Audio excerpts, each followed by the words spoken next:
ఈ సమయంలో మనము పరిశుద్ధ గ్రంథంలో నుంచి మరొక ప్రాముఖ్యమైనటువంటి అంశమును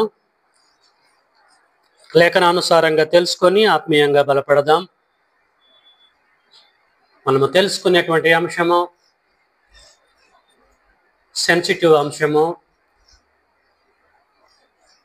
కాబట్టి ప్రతి ఒక్కరూ జాగ్రత్తగా వినాలని అర్థం చేసుకోవాలని కోరుతున్నాను.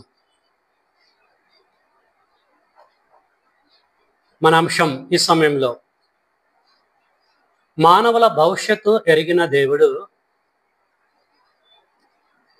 ఏదేనులో ఆ తోటలో మంచి చెడ్డల తెలివినిచ్చే వృక్షమును లేదు చెట్టును ఎందుకు వేసినట్టు జాగ్రత్తగా వినండి.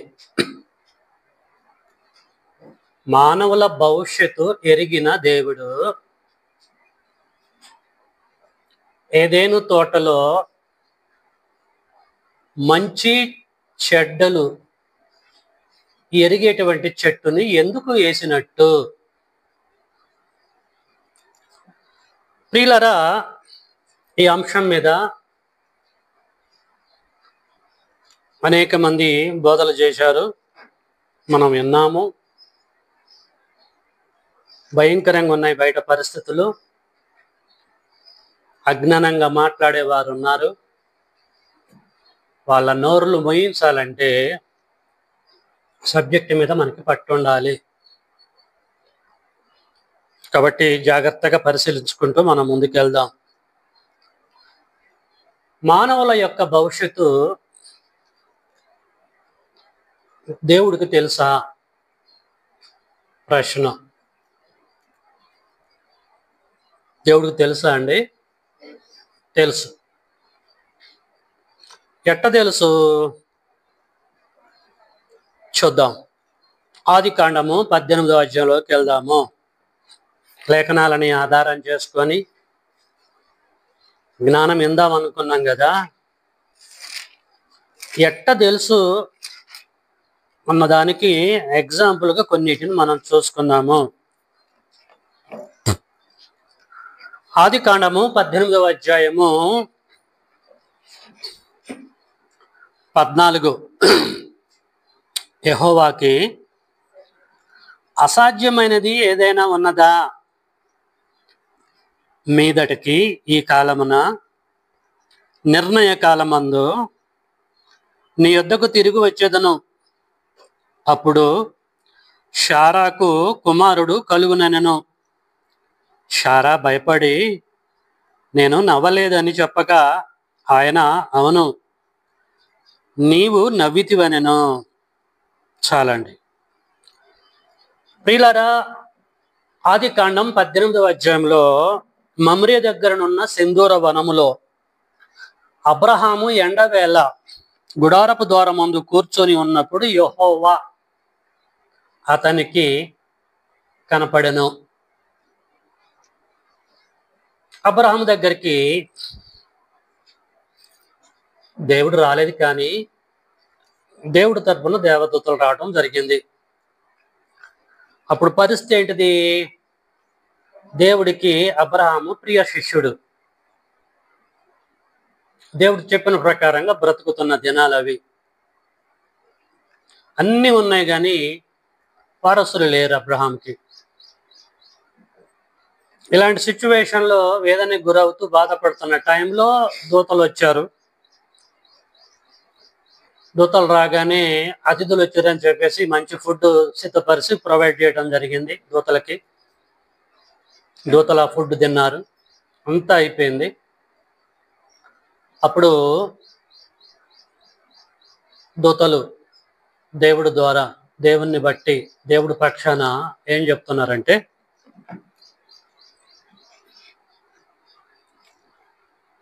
మీదటికి ఈ కాలమున అంటే వచ్చే సంవత్సరం ఇదే టయానికి నిర్ణయ కాలమందు ఒక నిర్ణయ కాలం ఉంది. నీ వద్దకు తిరిగి వచ్చేదను. వచ్చేది దూతలైనప్పటికీ దేవుడి లెక్క మాట్లాడుతున్నారు. అప్పుడు శారాకి కుమార్తె కాదు, లేట్ అయినా సరే లేటెస్ట్గా పొందగలుగుతుంది ఆమె. మీదటికి ఈ కాలమున నిర్ణయ కాలమున నీ యొద్దకు తిరిగి వచ్చేదను, అప్పుడు శారాకు కుమారుడు కలుగుననెను. ప్రవచనము, ప్రాపసిటీ కుమారుడి విషయంలో. కాబట్టి you no need to worry about your sons and son. వారసుడు గురించి థింక్ చేయాల్సిన అవసరం లేదు. అబ్రహామా, శారా, జాగ్రత్తగా మీరు వినండి. వచ్చే సంవత్సరం ఇదే టయానికి శారమ్మ కుమారుణ్ణి గాంతది. మానవుల భవిష్యత్ ఎరిగిన దేవుడు ఎలా ఎరిగిండు చెప్తున్నాడు, భవిష్యత్తులో ఏం జరగబోతుందో. సో దేవుడు చెప్పిన ప్రకారంగా అబ్రహాము శారాకి కుమారుడు పుట్టాడా? అకార్డింగ్ టు ది స్క్రిప్చర్, ఈ లేఖనాల ప్రకారంగా అని మనం ఆలోచిస్తే 21వ అధ్యాయము, సంవత్సరం అయింది, సంవత్సరం తిరిగి వచ్చింది. 21వ అధ్యాయము 1-2. యెహోవా చూశారండి, అక్కడ చెప్పింది దూతలైనప్పటికీ ఎక్కడ కూడా కాంట్రవర్సీ ఉంటలే. దూతలు చెప్పినా దేవుడి సంగతిలో చెప్పాయి కనుక ఇక్కడ యెహోవా అంటున్నాడు. యెహోవా తాను చెప్పిన ప్రకారంగా శారాను దర్శించిండు. యెహోవా తానిచ్చిన మాట చొప్పున శారాను గుర్చి చేశాను. ఎట్లంటే దేవుడు అబ్రహాముతో చెప్పిన నిర్ణయ కాలములో శారా గర్భవతి అయి అతని ముసలితనముందు అతని కుమారుని కనెను. పాస్ట్ టెన్స్, అక్కడ ప్రొఫెసీ, ఇక్కడ ఫుల్ఫిల్మెంట్. సో ఇక్కడ దేవుడు చెప్పిన ప్రకారంగా శారమ్మ ఒక చక్కని అద్భుతమైనటువంటి కుమారుని కన్నట్టుగా మనకి అర్థమైపోతుంది. అంటే దీన్ని బట్టి మనకి ఏం అర్థమవుతుంది? దేవుడికి మానవుల యొక్క భవిష్యత్తు 100% తెలుసు. నాకు తెలవకుండా రహస్యమైన స్థలములలో మీరు ఉండగలరా? నాకన్నీ తెలుసు. ఇంకొక గంట తర్వాత నువ్వేం మాట్లాడతావు, నీ నాలుక నుండి ఏ మాట వస్తుంది కూడా నేను ఖచ్చితంగా చెప్పగలనని దేవుడు అనేక సందర్భాలలో చెప్పాడు. అదంతా ఎందుకండి? అబ్రహాంతో దేవుడు ఏం చెప్పాడు? నీ గర్భం గుండా వచ్చినటువంటి బిడ్డలు పరాయి దేశంలో 400 సంవత్సరాలు బానిసలుగా ఉంటారు, ఆ తర్వాత వారు ఐగుప్తు నుంచి బయటికి వెళ్ళిపోతారని చెప్పాడు అబ్రహాం తోటి. అప్పుడు ఇస్సాకు పుట్లే, యాకోబు పుట్లే, యాకోబు గర్భం గుండా 12 మంది సంతానం రాలే, వాళ్ళు అసలు ఈజిప్ట్కే వెళ్ళలే. వీళ్ళందరూ కూడా ఐగుప్త దేశానికి వెళ్ళడానికి ముందే ఇట్లా జరగబోయిద్దని ఇశ్రాయేలుని గురించి, వారి బానిస జీవితాన్ని గురించి, ఇశ్రాయేలీలు ఎలాగా మోషే నాయకత్వంలో డెలివర్ అవుతారు, ఈజిప్ట్ నుండి కానానికి ఎలాగే వెళ్తారన్న సంగతి అబ్రహాముతోనే చెప్పాడు. సంభవింపబోయేటువంటి సంగతులన్నీ కూడా మహోన్నతుడైన దేవుడికి తెలుసు కదండి, ఆయనకు తెలుసు.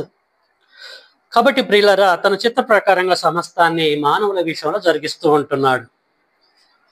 కాబట్టి మానవుల భవిష్యత్తు దేవుడికి తెలుసు. ఓకే, తెలిసినప్పుడు ఏం చేశాడు దేవుడు అని మనం ఆలోచిస్తే, ఏదేను తోట కాదు అది. ఏదేను అనేటువంటి భూభాగంలో, చాలా మంది ఏదేను తోట అంటారు, తప్పది. ఏదేను అనేటువంటి ప్రాంతములో దేవుడు ఒక తోట వేశాడు, దానికి ఏదేను వనమని నామకరణం చేశారు, అంతేగాని రెండు ఒకటి కాదు. సో ఏదేనులో దేవుడు తోట వేశాడు. తోట వేసి తోటలో రకరకాలైనటువంటి వృక్షాలను మొలిపించాడు. ఆ తర్వాత ఏం జరిగింది అని మనం ఆలోచిస్తే, ఆదికాండము 2వ అధ్యాయము 9వ వచనాన్ని మనం చూద్దాము. ఎందుకంటే ఇవన్నీ తెలిసిన సంగతులు కానీ కొంచెం స్పీడ్కి వెళ్తున్నాను. ఆదికాండము 2వ అధ్యాయము 9వ వచనం, మరియు దేవుడైన యెహోవా చూపున కొంట చూడటానికి రమ్యమైనదియో ఆహారమునకు మంచిదునైనా ప్రతి వృక్షమును ఆ తోట మధ్యను జీవవృక్షమును మంచి చెడ్డల తెలుగునిచ్చు వృక్షమును నేల నుండి మొలిపించెను. చాలండి. ఏం చేసిండండి? తోట వేశాడు. ఏదేను భూభాగంలో తోట వేశాడు. ఆ తోట మధ్యలో ఎన్ని చెట్లు వేశాడండి? ఒకటి జీవవృక్షమును, రెండవది మంచి చెడ్డల తెలుగునిచ్చు వృక్షమును నేల నుండి మొలిపించిండు. తోట మధ్యలో మంచి చెడ్డల తెలుగునిచ్చు వృక్షమును నేల నుండి మొలిపించెను. మనకి జీవవృక్షాన్ని గురించి పూర్తి ఇన్ఫర్మేషన్ మనకు తెలియదు. మంచి చెడ్డల తెలుగునిచ్చు వృక్షాన్ని గురించే తెలుసు. గతంలో మీకు చెప్పాను మీరు లేనప్పుడు. సో అది వేరే విషయము. కానీ చాలా మందికి మంచి చెడ్డల తెలుగునిచ్చు వృక్షాన్ని నేల నుండి మొలిపించాడు అని చెప్పేసి అనుకుంటారు. రైట్.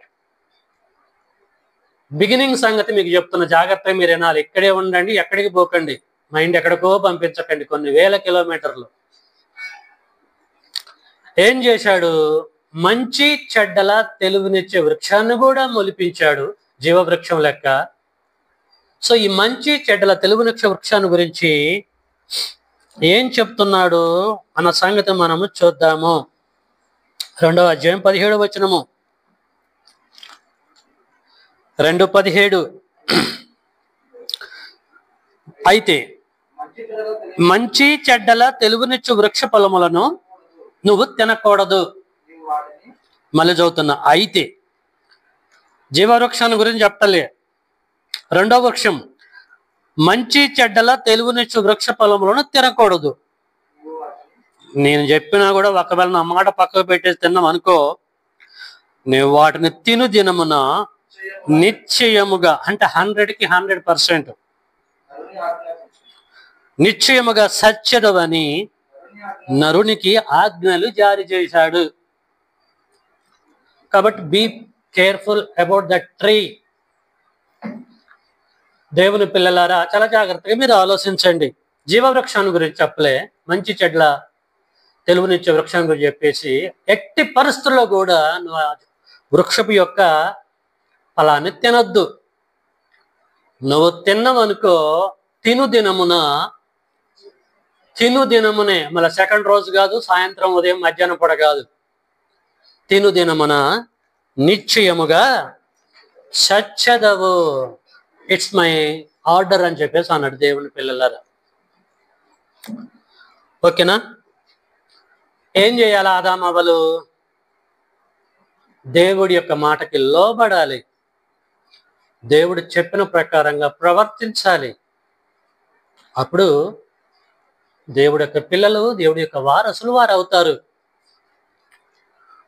ఓకే, స్టార్టింగ్ లో బాగానే ఉన్నారు, తిమ్మిరు ఉన్నంత వరకు. మన భాషలో చెప్పాలంటే భయం ఉంటుంది కదండి. బాప్టిజం తీసుకున్నప్పుడు కూడా ప్రారంభంలో చాలా భయపడతారు. ఆ తిమ్మిరి దిగుతూ ఉంటుంటే ఎలాగ ఉంటుందండి? నడుతుందిలే, ఏం కాదులే అని భక్తి ఎన్ని ఉండవు, లైట్ తీసుకుంటాం. వీళ్ళ పరిస్థితి కూడా అంతే. సో దీన్ని క్యాచ్ చేశాడు సాతానుగాడు. ఎవరిని కొడితే వికెట్ పడుతుంది అని అనుకున్నాడు. స్త్రీ బలహీనురాలని చెప్పేసి పేతురు గారు చెప్తాడు, బలహీనమైన ఘటమని. రైట్. అవ్వ దగ్గరకు వచ్చేసాడు, మాటలలో సెట్ చేశాడు, ముంచి పడేశాడు, తన కార్యాన్ని సఫలం చేసుకున్నాడు సైతానుగాడు. ఏం జరిగింది? 3వ అధ్యాయము 6-7. ఇద్దరు కలిసి పండ్లు తిన్నారు, అంటే ఆజ్ఞను అతిక్రమించారు, పాపులు అయిపోయారు. ఇది సిచ్యువేషన్, రిజల్ట్ అది. మంచి చెడ్డల తెలుగునిచ్చే వృక్షం దగ్గరికి వెళ్ళి తిన్నారు, అయిపోయింది. దేవుడి యొక్క ప్రాజెక్ట్ మొత్తం నాశనం చేశారు. 3వ అధ్యాయము 6-7లో స్త్రీ, ఆ వృక్షము ఆహారమునకు మంచిదియో, కన్నులకు అందమైనదియో, వివేకమిచ్చు రమ్యమైనది నెయ్యుండుట చూచినప్పుడు ఆమె దాని ఫలములలో కొన్ని తీసుకొని తిని తనతో పాటు తన భర్త కూడా ఇచ్చింది, అతను కూడా తినెను. అప్పుడు వారిద్దరు కన్నులు తెరవబడెను. వారు తాము దిగంబరులమని తెలుసుకొని అంజూరపు ఆకులు కుట్టి తమకు కచ్చడములు చేసుకొనిరి. ఇది సిచ్యువేషన్. 6:7లో ఏం జరిగింది? తినేశారు. ఫస్ట్ అవ్వదన్నది పాపి అయిపోయింది. అమ్మ నేను చెడిపోయాను, దెబ్బ అయిపోయింది, నాశనం అయిపోయాను నేను అని ఆగొచ్చు కదా. చెడిన కోతి మనమంతా జడపాలి. నేను ఎట్లాగా దెబ్బ తినిపోయినా ఏమో, మళ్ళీ నా భర్త వేరే వాళ్ళని చేసుకోవచ్చేమో, వాణ్ణి మాత్రం ఎందుకు వదిలిపెట్టాలి? అంతే కదండి. తిన్న తర్వాత కళ్ళు తెరవబడ్డప్పుడు ఆగొచ్చు అంతతోటి. ఏమో మళ్ళొక పెళ్లి చేసుకోవచ్చు నాకంటే మంచిదాన్ని అనుకున్నదో ఏమో మనకేం తెలవదు. నేను ఎట్లాగో జడ్డ, నా భర్తను కూడా వేసేసేయాలి. తీసుకెళ్ళింది, అతను కూడా ఇచ్చింది. ఆడు కూడా టెంప్ అయిపోయాడు. మన భాషలో చెప్పాలంటే పండు తిన్నాడు. ఇద్దరు కలిసి పాపులు అయిపోయారు. జాగ్రత్తగా మీరు ఆలోచించండి ప్రియులరా. దేవుడి యొక్క సంకల్పము ఏదైనా వనములో స్పాయిల్ అయిపోయింది. అయిపోలేదా? దేవుడు అనుకున్నది ఒకటి, జరిగింది మరొకటి. నా ప్రశ్న ఏంటంటే, మానవుల భవిష్యత్తు ఎరిగిన దేవుడు టాపిక్ వస్తున్నా, అసలు మంచి చెడ్డల తెలుగునిచ్చే వృక్షాన్ని ఎందుకు వేశాడు? అసలు వెయ్యకపోతే వీరు చెట్టు దగ్గరకు పోయేటోళ్ళు కాదు, పండ్లు తెంపుకుంటోళ్ళు కాదు, తెంపుకొని తినకుండా ఉండేవారు. తప్పంత ఎవరిది ఇప్పుడు ఇక్కడ? దేవుడిదే. బైబిల్లో ఉన్న దేవుడు కరెక్ట్ పర్సనా? మానవులు ఏం చేస్తారన్న సంగతి ఆయనకు తెలుసు. ఆయనకు భవిష్యత్తు తెలుసు కదా. మనిషి కంటే తెలవదు, ఆదాముకు తెలవదు, అవ్వకు తెలవదు, కాబట్టి చేసేసారు. మరి ఆయనకు తెలుసు కదా, ఆయనకన్నీ తెలుసు. చెట్టేత్త వీళ్ళు వస్తారు, పండు తెంపుకుంటారు, తింటారు, పాపులు అయిపోతారు, నా ప్రాజెక్ట్ అంతా కూడా ఫెయిల్ అయిపోయింది అన్న సంగతి ఆయనకు తెలుసు కదా. జ్ఞాని కదా, మహాజ్ఞాని కదా. అలాంటప్పుడు ఏం చేయాలి మహాజ్ఞాని? ఏదేను తోట వేయొద్దు, ఆజ్ఞలు జారీ చేయొద్దు. అసలు చెట్టు వేయకుంటుంటే ఈ సమస్య వచ్చేదే కాదు. తప్పంతా కూడా ఆదాముది కాదు, అవ్వది కాదు, చెట్టు వేసిన దేవుడిదే అంటున్నారండి. కరెక్టేనా? ఇప్పుడు నాస్తికులు, హేతువాదులు ఏమండి, వాళ్ళని ఏమంటారండి? మత ఉన్మాదులు అదేగా మాట్లాడేది. బైబిల్ అసంపూర్ణమైనటువంటి సత్యం. తెలియగలిగిన వాడు చేసే పని కాదు ఇది. తెలవకుండా చేస్తే అదొకటి, తెలుసు కదా ఆయనకన్నీ. కాబట్టి ఏం జరిగింది? ఒక మనుషుడు ద్వారా పాపం వచ్చింది, పాపము ద్వారా మరణం వచ్చింది. రోమపత్రికలు అంటాడు కదా, ఒక మనుషుడు ద్వారా పాపం, పాపము ద్వారా మరణము లోకంలోనికి వచ్చింది. ఎవరిని బట్టి? ఆదాము అవ్వలను బట్టి. సో లోకంలోకి పాపం రావడానికి రీజన్, కారకులు ఎవరు? దీని డైరెక్ట్ కథ, స్క్రీన్ పై డైరెక్షన్ అంత ఎవరిది? దేవుడైనటువంటి యెహోవాది. మీ దేవుడిదే తప్పు, ఫూలిష్ గాడ్. కాబట్టి బైబిల్ అంతా తప్పు అని చెప్పేసి దీని మీద రకరకాల బోధలు చేస్తూ ఉంటున్నారు. ప్రియమైన దేవుని పిల్లలారా, ప్రశ్న, ఇప్పుడు వారు మాట్లాడుతున్న దానికి మనం కూడా యాక్సెప్ట్ చేద్దామా? దేవుడు పిచ్చోడు అనుకుందామా? ఏమండి, తెలివి తక్కువడా దేవుడు? భవిష్యత్తు ఎరిగిన దేవుడు అలాగే ఉండాలి. ఆయన పనులు కూడా తెలివి తక్కువ పని ఎందుకు చేశాడు అని అనుకుందామా? రోమపత్రికలు అంటాడు పౌలు గారు, ఆహా దేవా, నీ బుద్ధి, నీ జ్ఞానము అది అద్భుతం తండ్రి, అది ఎంతో గంభీరములు. ఒక నరుడు నీతో మాట్లాడగలడా? ఒక నరుడు నీ మీద క్వశ్చన్ చేయగలడా? ఆ పొజిషన్లో ఉన్నాడు ఆ నరుడు. ఎంత గొప్పవాడి తండ్రి నీ జ్ఞానం అని చెప్పేసి పౌలు గారు అంటాడండి. దేవుడు ఏ పని చేసినా జ్ఞానంతో చేస్తాడు ప్రియులారా. మరి జ్ఞానంతో చేసినప్పుడు ఎందుకు ఫెయిల్ అయిపోయింది ప్రాజెక్ట్? ఫస్ట్ వికెట్స్ ఎందుకు పడిపోయినాయి? ఒకసారి మీరు ఆలోచించండి. నేను 3 వీక్స్ బ్యాక్ సంసోను గురించి చెప్పినప్పుడు, సంసోను ఎందుకు తప్పు చేశాడు? ఫస్ట్ పెళ్లి చేసుకున్నాడు, అంతే కదా? ఫస్ట్ పెళ్లి చేసుకున్నాడు, ఆ తర్వాత వ్యభిచారి దగ్గరికి వెళ్ళాడు, ఆ తర్వాత ఒక ఆమెని దెలీలాని ప్రేమించాడు, లాస్ట్కి నాశనం అయిపోయాడు. తప్పంత ఎవరిది ఇక్కడ? సంసోన్ అంటలే. సంసోను తప్పు చేయకుండా ఆయన ఆఫ్ చేయొచ్చు కదా, ప్రారంభంలోనే అవకాశాలు లేకుండా చేయొచ్చు కదా. సంసోను విషయంలో కూడా తప్పు చేసిండు ఆయనే, పెద్ద ఆయన. భవిష్యత్తు తెలుసు కదా సంసోన్ ఏం చేస్తాడు, తర్వాత ఎక్కడికి వెళ్తాడు, ప్రాజెక్ట్ అంతా ఆయన తెలుసు కదా. అప్పుడే కట్ చేయొచ్చు కదా, సిజరింగ్ చేయొచ్చు కదా. కాబట్టి అన్ని కోణంలో చూసినా కూడా దేవుడు ఫెయిల్ ఫెయిల్ ఫెయిల్ ఫెయిల్ అని అంటున్నారండి చాలా మంది. సంసోను విషయంలో, ఆదాము అవ్వల విషయంలో, మన విషయంలో కూడా మనమంతా మాయకులం అండి. తప్పంతా దేవుడిదే. కాబట్టి ప్రియులరా, ఇలా చెప్పుకున్నప్పుడు చాలా సంగతులు ఉన్నాయి. అయితే మరి భవిష్యత్తు ఎరిగిన దేవుడు ఏదేనులో మంచి చెడ్డల తెలివినిచ్చే వృక్షముని ఎందుకు వేసినట్టు? పోనీ వేసి దాని గురించిన జాగ్రత్తలను చెప్పకుంటున్నాడా దేవుడు? చెప్పాడు కదా, చెప్పవలసిన సంగతులన్నీ కూడా చెప్పాడు కదా. మరి చెప్పినప్పుడు ఎందుకు పాటించలేదు వీరు? ఆలోచించండి. దేవుడు వర్షంలో దేవుడైన ఫూలిష్ పర్సన్, అమాయకుడా, తెలివి లేనటువంటి వాడా? ఎందుకు వేసినట్టు? దెబ్బతినిపోయింది కదా సమాజం అంతా. చెట్టు ఏకుంటూనే ఉంటే బాగుండేది కదా. ప్రియులరా, జస్ట్ ఆలోచించండి బాగా డీప్గా. ఇక్కడ మీకు ఒక ప్రశ్న నేను వేస్తా. దేవునికి భవిష్యత్తు తెలుసు అని చెప్పేసి అనుకున్నాం కదా. తెలుసా తెలవదా? తెలుసు. ఆదాముకి భవిష్యత్తు తెలుసా తెలవదా? అవ్వకి భవిష్యత్తు తెలుసా తెలవదా? జాగ్రత్తగా వినాలి.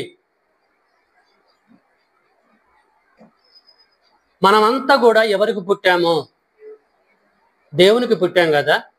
ఎక్కడుంది ఈ మాట? కీర్తన గ్రంథం 100వ అధ్యాయంలో ఉంది. యెహోవా మనలని పుట్టించును అని ఉంది. అపోస్తుల కార్యం 17:26లో యావత్తు భూమి మీద కాపురం ఉండుటకు దేవుడు ఒకని నుండి, ఆదాము నుండి సమస్త జాతులని పుట్టించాడు. డార్విన్ నుండి మనం పుట్టలే. డార్విన్ సిద్ధాంత ప్రకారంగా కోతి నుండి పుట్టలే మనం. ఒకడైనా ఆదాము నుంచి పుట్టాం. జాగ్రత్తగా మీరు ఆలోచించండి. దేవుడే మానవ జాతిని పుట్టించాడు. అంటే మానవులందరూ కూడా దేవునికే పుట్టారు, అంతే కదండి. దేవుడికి మనం పుట్టినప్పుడు మనలో ఏ డిఎన్ఏ ఉండాలి? దేవుని డిఎన్ఏ ఉండాలి. డియాక్సిరైబో న్యూక్లిక్ యాసిడ్ అంటారు, డిఎన్ఏ. అందులో ఆత్మ సంబంధమైనటువంటి అన్ని కూడా ఉంటాయి. ప్రతి మనిషిలో దేవుని డిఎన్ఏ ఉంది. ఉందా లేదా? మనమంతా ఆత్మలం కదా. దేవుడికి భవిష్యత్తు తెలిసినప్పుడు, సంభవింపబోయేటువంటి సంగతులన్నీ కూడా దేవుడికి తెలిసినప్పుడు, మరి దేవుడికి మనం పుట్టాం కదా, మనలో కూడా దేవుడి డిఎన్ఏ ఉంది కదా. మరి మనలో దేవుని డిఎన్ఏ ఉన్నప్పుడు భవిష్యత్తు ఎందుకు మనము తెలుసుకోలేకపోతున్నాము? అర్థమైందా మీకు పాయింట్? ఇక్కడ ఒక విత్తనము భూమిలో నాటామనుకోండి, ఒక కొబ్బరి విత్తనం, కోకోనట్ ట్రీకి సంబంధించిన విత్తనం లేదు మొక్క నాటామనుకోండి. ఆ మొక్క పెరిగి పెద్దదైన తర్వాత దాని నుండి ఏం పుడతాయండి? కొబ్బరికాయలే కదా, అంతేగాని ఇంకా వేరే కాయలు పుట్టవుగా. ఒక చింత గింజని నాటామనుకోండి, పెరిగి పెద్దయిన తర్వాత దాని నుండి ఏమొస్తాయి? వేరే రావచ్చు కదా. చింతకాయలు ఎందుకు వస్తాయి? ఇట్లా మీరు ఆలోచించుకుంటూ పోండి. ఏదైతే మనం నాటుతామో దానికి సంబంధించిన డిఎన్ఏ దాని మొక్కలో ఉంటది, ఆ మొక్క నుండి వచ్చే కాయలలో కూడా ఉంటది, అంతే కదా. ఒకటి నాటితే ఒకటైతే రాదు, ఇది మనందరికీ తెలుసు. మరి దేవుడికి మనం పుట్టినప్పుడు ఒకటి, దేవుడికి భవిష్యత్తు తెలిసినప్పుడు, దేవుని డిఎన్ఏ మనలో ఉన్నప్పుడు మనం కూడా భవిష్యత్తు తెలవాలా వద్దా? తెలియాలి. జాగ్రత్తగా ఆలోచించండి. సూపర్ థియరీ ఇది. అర్థం కావటం కొరకు ఒక మాట చెప్తా. ఇది ఒక 50% అర్థమైతే, ఇప్పుడు చెప్పేది 50% మీకు అర్థమైతే అప్పుడు క్లియర్ అయిపోయింది. ఆదామును దేవుడు కలగజేశాడు. చేసిండో చేయలేదా? కలగజేసి నరుడు ఒంటరిగా ఉంటే మంచిది కాదు అనుకున్నాడు. ఎందుకు? నరుడు ఒంటరితనము నరుణ్ణి క్రిమినల్గా తయారు చేస్తుంది. కనుక నరుడు ఎప్పుడు కూడా ఒంటరిగా ఇంట్లో ఉండొద్దు, ఒంటరిగా ఎక్కడ కూడా ఉండకూడదు. వాన్ని క్రిమినల్గా తయారు చేస్తాను అనమాట ఒంటరితనం. గ్రహించిన దేవుడు ఏం చేసిండంటే సాటి అయిన సహాయాన్ని చేయాలి, ఆదాము దగ్గర పెట్టాలనుకున్నాడు. ఓకే, ఆదాముకి మత్తిచ్చాడు. పక్కటెముకలో నుంచి ఒక ఎముక తీసిండు. ఆ ఎముక ద్వారా అవన్నీ తయారు చేశాడు. అర్థమవుతుందా? జాగ్రత్తగా వినండి. ఆపరేషన్ థియేటర్లోకి తీసుకెళ్ళాడు. ఒక ఎముకను తీసిండు. మనోడు గుర్రు కొట్టుకుంటూ పడుకుంటున్నాడు. అవన్నీ తయారు చేశాడు, తీసుకొచ్చాడు, ఆదాము ముందు నిలబెట్టాడు. ఇప్పుడు అడుగుతున్నాడు ప్రశ్న. ఏమడుగుతున్నాడు? ఆదికాండం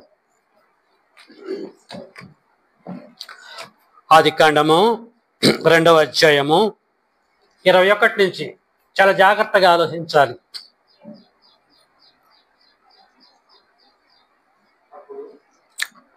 21 కానించి. అప్పుడు దేవుడైన యెహోవా ఆదామునకు గాఢ నిద్ర కలగజేసి అతడు నిద్రించినప్పుడు, అక్కడ నిద్రించినప్పుడు అండర్లైన్ చేసుకోండి, అతడు నిద్రించినప్పుడు అతని పక్కటెముకలలో ఒక దాన్ని తీసి ఆ చోటును మాంసంతో పూడ్చివేశను. తర్వాత దేవుడైన యెహోవా తాను ఆదాము నుండి తీసిన పక్కటెముకను స్త్రీనిగా నిర్మించి ఆమెను ఆదాము వద్దకు తీసుకొని వచ్చెను. అప్పుడు ఆదాము ఇట్లన్నాడు, నా ఎముకలలో ఒక ఎముక, నా మాంసములలో మాంసము. ఇది ఈమె కాదు, నా భార్య అంటలే, ఇది అంటున్నాడు. ప్రాముఖ్యమైన సంగతి చెప్తున్నా, జాగ్రత్తగా వినండి. ఇది నరులో నుండి తీయబడిన గనుక నారి అనబడును. కాబట్టి పురుషుడు తన తండ్రిని తల్లిని విడిచి తన భార్యను అతుకొనును, వారు ఏక శరీరమై యుందురు. చాలండి. ఈ లేఖనాలలో ఉన్న సంగతిని ఏం గ్రహించారు మీరు?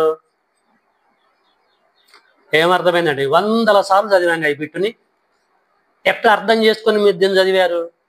ఏ వేలో అర్థమైంది మీకు ఇది? బాగా ఆలోచించాలి. ఆదాముకు మత్తు ఇచ్చాడు. ఓకేనా? మన భాషలో చెప్పాలంటే ఆపరేషన్ థియేటర్లో తీసుకెళ్ళాడు. మత్తు ఇచ్చిండంటే, మత్తు ఇచ్చినటువంటి వ్యక్తికి ఏం జరుగుతుందో బయట తెలుసా అండి? నిద్రించిండని చెప్పేదంట, నిద్రపోయిండట, అన్కాన్షియస్ లోకి వెళ్ళిపోయాడు. బయట ఏం జరుగుతుంది, ఏం తయారు చేస్తుండో అసలుకి ఏమీ తెలియదండి ఆదాముకి. పక్కటెముకలో నుంచి ఒక ఎముక తీసిండు, ఆమెని స్త్రీగా తయారు చేశాడు. అంటే ఆమెకు సెట్ చేయవలసినటువంటి అన్ని కూడా సెట్ చేశాడు, అమర్చాడు, మొత్తం సెట్ చేసి అందంగా అద్భుతంగా తయారు చేసి తీసుకొచ్చి నిలబెట్టిండు. ఓకేనా? ఆదామా, నీకు దమ్ము ఉంటే ఏమెవరో చెప్పు అన్నాడు. అదేం తండ్రి ఫూలిష్ క్వశ్చన్ వేస్తున్నారు, ఇంతకుముందు ఏమైనా చూశానా నేను? పిచ్చోళ్ళా మీరేమన్నా? నాకేమైనా పరిచయమా? ఏం లేదు కదా, ఎప్పుడు చూడలే కదా. ఏమో ఎవరు అని చెప్పేసి అడిగినప్పుడు నేను ఎలాగ చెప్తాను తండ్రి అని చెప్పేసి అనాల. కానీ ఏం చెప్పాడు? ఇది ఏదట?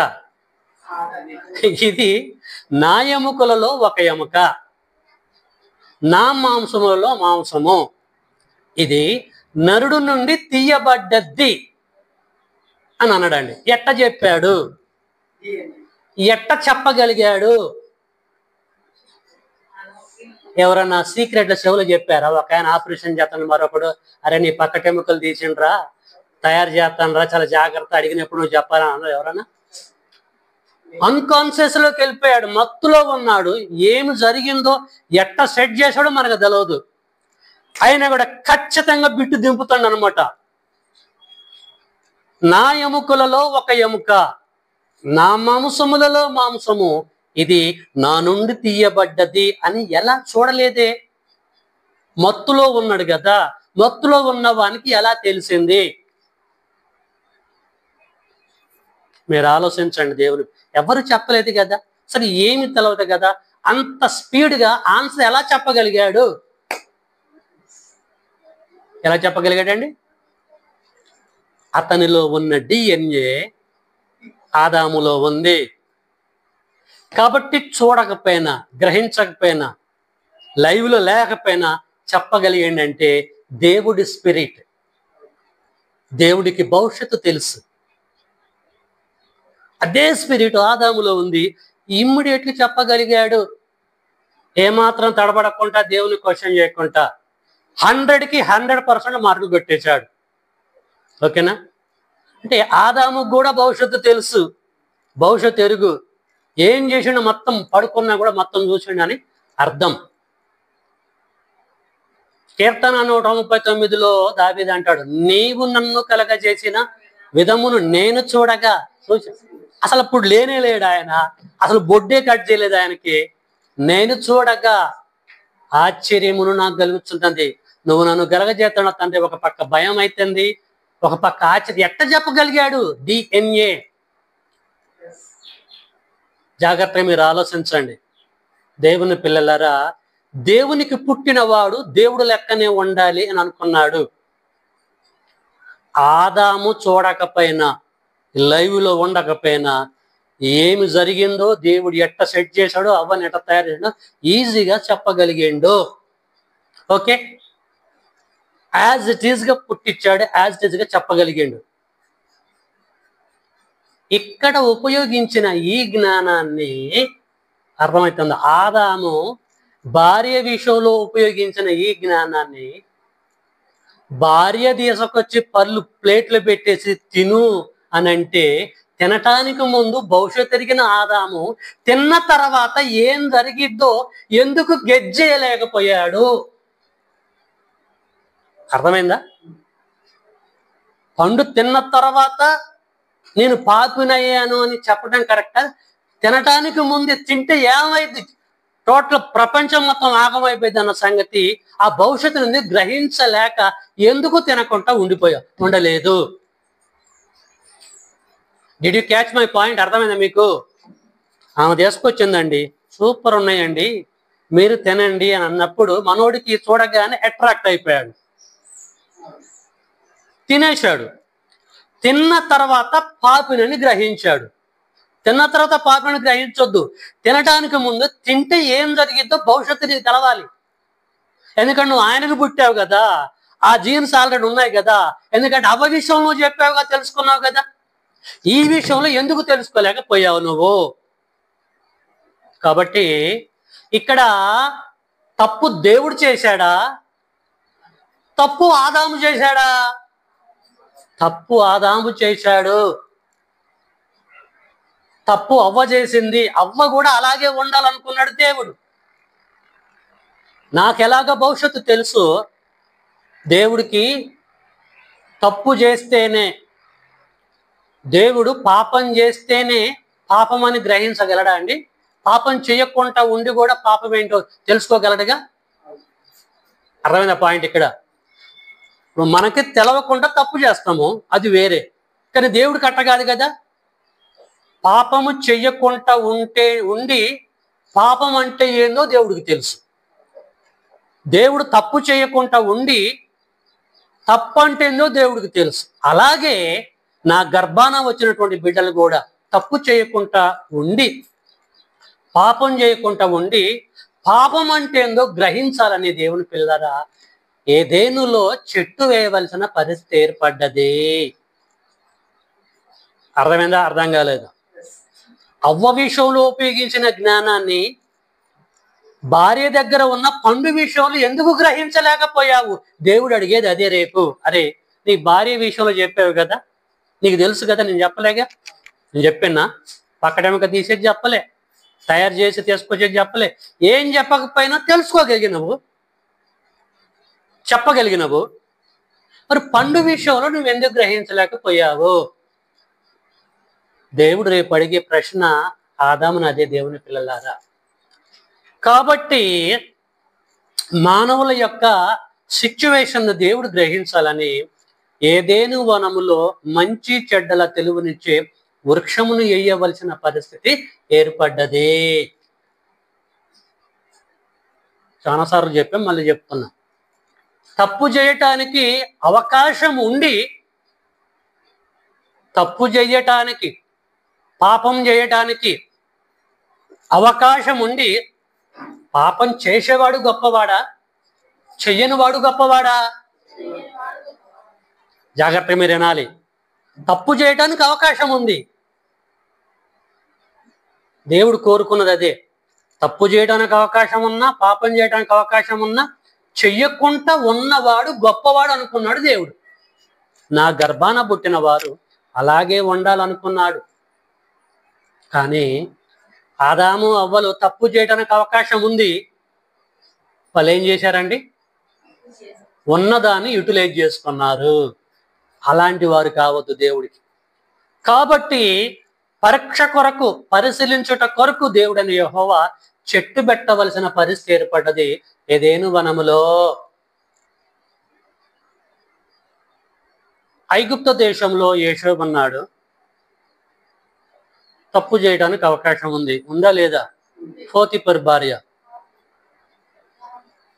ఏమాత్రం కొంచెం సెట్ అయినా కూడా ఆస్తి మొత్తం ఈయన వశం అయిపోయింది, హెడ్ అయిపోయింది. మొత్తం ఈయన బాస్. భర్త లేడు, సైన్యాధిపతి ఆయన అక్కడెక్కడో ఉన్నాడు, ఇంట్లో కూడా ఎవరు లేరు. వీళ్ళిద్దరే యవ్వనంలో ఉన్నారు. అనేక సందర్భాల్లో ప్రేరేపించింది పోతిఫర్ భార్య కదండి. ఒక్కసారి 2 సార్లు కాదు, అనేక సార్లు ప్రేరేపించిన ఏ పురుషుడైనా, ఏ స్త్రీ అయినా ఒకరోజు కాకపోయినా ఒకరోజైనా టెంప్ట్ అయిపోతారు, తప్పు చేస్తారు. అనేక సందర్భాలు ప్రేరేపించిన యోసేపు ప్రేరణ చెందలే. తప్పు చేయడానికి అవకాశం ఉంది కానీ చేయలే. అర్థమైందా అండి? ఎందుకు చేయలే? దేవుని యొక్క DNA యోసేపులో ఉంది. తప్పు చేయడానికి అవకాశం ఉన్నా నేను తప్పు చేయకుండా ఉండాలని అనుకున్నాడు. తప్పు చేయకుండా తనను తాను కాపాడుకున్నాడు. తప్పు చేయటానికి అవకాశం ఉంది. ఇక్కడ చెట్టు ఆదాము అవ్వలకి తప్పు చేయటానికి అవకాశం ఉంది ఏదేను తోటలో చెట్టు. కానీ ఆదాము అవ్వలు ఏం చేశారండి? దాన్ని వినియోగించుకోవాలనుకున్నారు, తప్పు చేశారు. దేవుని పిల్లలారా, ఆరాధన అయిపోయిన తర్వాత మనం వెళ్తున్నాం అనుకోండి, ఆటో దగ్గర ఒక 5 తులాల చైన్ పడిపోయింది. 5 తులాల చైన్, ఒకటి బంగారపు చైన్ పడిపోయింది. తప్పు చేయటానికి, దొంగిలించటానికి అవకాశం ఉంది. మనం దొంగిలిస్తామా లేకపోతే దాన్ని వదిలిపెట్టిపోదామా? ఖచ్చితంగా దొంగిలిస్తాం. జేబులో ఉన్నటువంటి కట్ పీస్ మీదేసి మన విద్యను గోపరిస్తే తీసేసుకుంటాం, తర్వాత సంగతి అని. అవకాశం ఉన్నా దాన్ని వినియోగించుకోనటువంటి వాడు దేవుడికి కావాలనుకున్నాడు. ప్రియమైన దేవుని పిల్లలారా, అర్థమవుతుందా అండి? కాబట్టి ఏదేను తోటలో, ఏదేను వనములో మంచి చెడులు తెలుగునిచ్చే వృక్షాన్ని దేవుడు వేయవలసిన పరిస్థితి ఏర్పడ్డది. నేను మంచి స్టూడెంట్ని 10th, నేను మంచి స్టూడెంట్ని ఇంజనీర్లో అని నువ్వు చెప్పుకోవటం కాదు. నువ్వు మంచి స్టూడెంట్వా కాదా అనాలంటే నీకేం చేయాలి? గవర్నమెంట్ టెస్ట్ పెట్టాలి, పరీక్ష పెట్టాలి. అర్థమవుతుందా మీకు? పరీక్ష పెట్టాలి. పరీక్షలో పాసా ఫెయిలా దాన్ని బట్టి అర్థమైంది నువ్వు ఎలాంటోడు అనేది. ఇప్పుడు మన గర్భం గుండా పిల్లలు వచ్చారండి బయటికి, 4-5 పిల్లలు ఉన్నారు మన కుటుంబంలో. అందులో ఎవడు మంచోడు, ఎవడు చెడ్డోడు మనకు అర్థం కావాలంటే జాగ్రత్తగా వినండి. వాళ్ళు చూస్తుండగా బీరోలో డబ్బులు పెట్టాలి. మన గర్భాన ఒక 4-5 పుట్టారు, ఒక 3-2 పుట్టారు. వాళ్ళంతటి వాళ్ళు మేము మంచోళ్ళం డాడీ మమ్మీ అంటున్నారు. వాళ్ళు మంచోళ్ళ చెడ్డోళ్ళ మనకు కన్ఫర్మేషన్ కావాలంటే వాళ్ళు చూస్తుండగానే ఒక బంగారం పెట్టడమా, ఒక 50 రూపాయలు పెట్టడమా, బీరువాలో డబ్బులు పెట్టడమా చేయాలి మనం. అప్పుడు వాడు మంచితనం ఏందో తెలిసిపోయింది మనకి. వాడి మీద కోపంతో కాదు, పరీక్ష పెట్టడం కొరకే. కొంతమంది చెడ్డపిల్లలు ఏం చేస్తారంటే డబ్బులు పెట్టేది చూస్తారు, మనం వెళ్ళిపోగానే బీరో తీసేసి డబ్బులు తీసుకొని వెళ్ళిపోతారు. అర్థమవుతుందా? వారు మంచోళ్ళు అన్నట్ట కాదు. మనం ఎందుకు పెట్టామనంటే వాడు మంచోడా చెడ్డోడా మన గర్భంగుండా పుట్టిన వారే. కానీ వాడు మంచోడా చెడ్డోడా మనకు అర్థం కావాలంటే ఖచ్చితంగా మనం అప్పుడప్పుడు కొన్ని పరీక్షలు పెడుతూ ఉంటాం. సో మనం పెట్టి వెళ్ళిపోయిన తర్వాత డోర్ తీసి ఉన్నా కూడా వాడు దొంగిలించలేదు అనుకోండి, అప్పుడు మనం ఏమనుకుంటాం, తప్పు చేయడానికి అవకాశం నేను కల్పించిన వాడు తప్పు చేయలేదంటే వీడరా నాకు వారసుడు, అంటే ఏమరా నా వారసుడు అనుకుంటాం మనం. అప్పుడు నమ్మి ఇంకా ఏదైనా కూడా మనం ఇస్తాం. ఈ సెన్స్, ఈ జ్ఞానం మనకి ఎక్కడి నుంచి వచ్చింది? ఈ డిఎన్ఏ ఎక్కడి నుంచి వచ్చింది? అక్కడి నుంచి వచ్చింది. అర్థమైంది? కాబట్టి ఏదేను వనములో దేవుడు మంచి చెడ్డల తెలివినిచ్చే వృక్షాన్ని పెట్టవలసిన పరిస్థితి ఏర్పడ్డది. వీడు ఆగమైపోతాడని కాదు.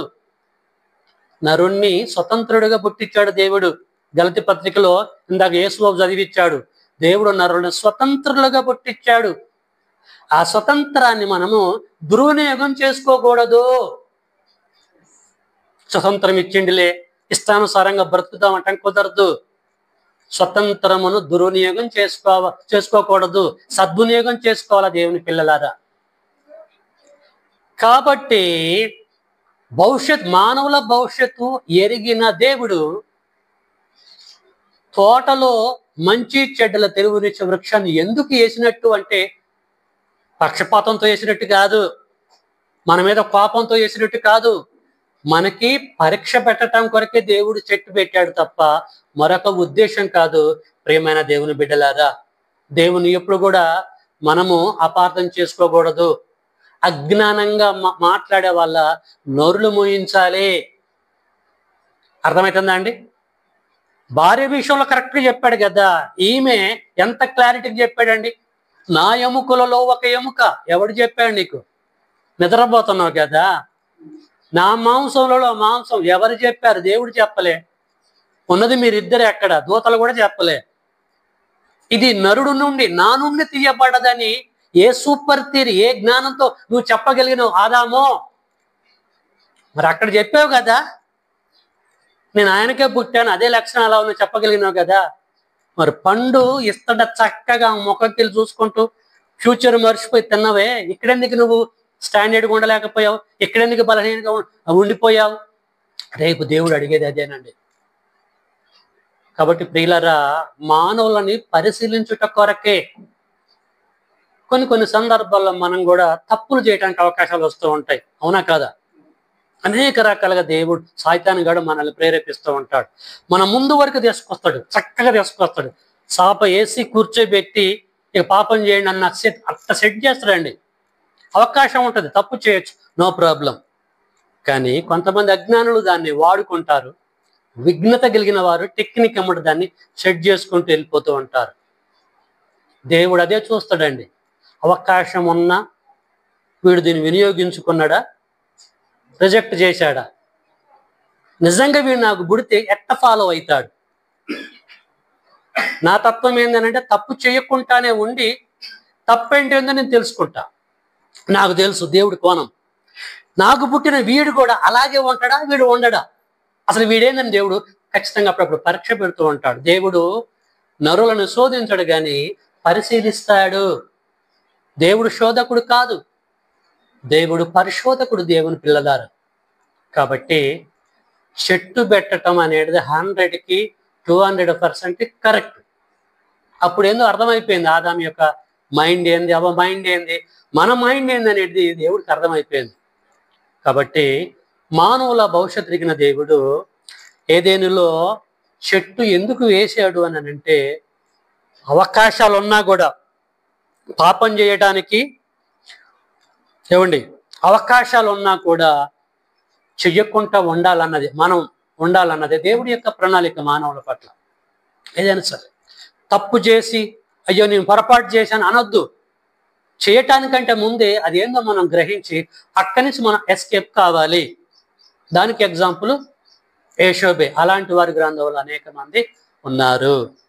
కాబట్టి ప్రేమైన దేవుని బిడ్డలారా, మానవుల భవిష్యత్తు ఎరిగిన దేవుడు చెట్టు ఎందుకు వేశాడంటే అవకాశం ఉన్నా కూడా నా కొడుకు, నా కూతురు తప్పు చేయకూడదు అన్న ఉద్దేశంతో, మంచి ఉద్దేశంతో దేవుడు చెట్టు వేయవలసిన పరిస్థితి ఏర్పడ్డాలి. దీన్ని బట్టి మనం గ్రహించేది ఏంటిది? మనము తెలుసుకునేది ఏంటంటే మన జీవిత కాలంలో తప్పులు చేయటానికి, పాపాలు చేయటానికి, రకరకాల ఇల్లీగల్ కార్యక్రమాలు చేయటానికి అవకాశాలు వస్తూ ఉంటాయి, మన ముందు ఉంటాయి, ఏ ప్రాబ్లం లేకుండా అన్నీ ఉంటాయి.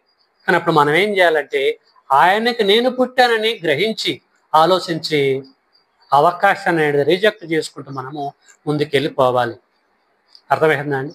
సో ఇలాగా మనము జీవించగలిగితే మన మృత్యు తర్వాత పరమ తండ్రి ఉన్నటువంటి లోకాన్ని స్వతంత్రించుకోగలం.